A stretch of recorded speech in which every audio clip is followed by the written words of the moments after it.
করেছি যে kitchen cabinet প্রত্যেকটার ভিতরেও স্পটলাইট দেওয়া হয়েছে, এতে করে আমাদের হাতের কাছে নিত্য প্রয়োজনীয় জিনিসগুলো সুন্দরভাবে পাওয়া যাবে। আর কিচেন ক্যাবিনেট উপরের নিচে আমরা যে শেলফ দেখতে পাচ্ছি সেই শেলফ প্রত্যেকটার ভিতরেও ড্রয়ার সিস্টেম করা হয়েছে।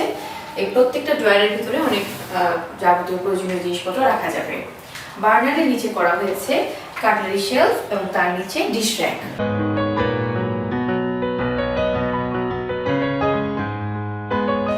এটা হলো আমাদের কিচেন রুম।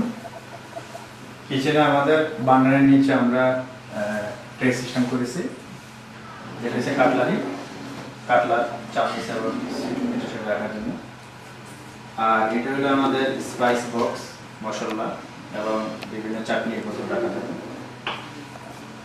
এটা ঠিক সেম, এটার মধ্যে আমরা মশলার বক্স রাখতে হবে।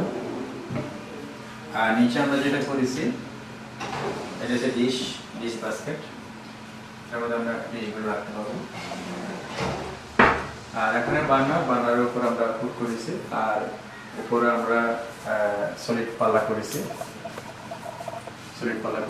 আর এগুলো আমরা গ্লাস সিস্টেম করে পাল্লা করেছি, যাতে করে আমরা ভিতরে কিছু রাখলে সেটা আমাদের খুব সহজে দেখা যায় এবং আমরা এটা নিয়ে অ্যাক্সেস করতে পারি। আর নিচেও আমরা কিছু ক্যাবিনেট করেছি। আর এটা ছিল আমাদের ওয়াটার ফিল্টার আমরা এখানে ইমপ্লিমেন্ট করেছি। আর এটা হলো আমাদের স্টোর রুমের ডোর। আর নিচে আমরা ডাউন ওয়াশ আছে, আর এদিকেও আমরা ক্যাবিনেট করেছি। এবং এটা নিচেও আমরা যেটা করেছি আমাদের বিভিন্ন পাতিলগুলো হ্যাঙ্গিং সিস্টেম করে বিভিন্ন রাখতে পারি।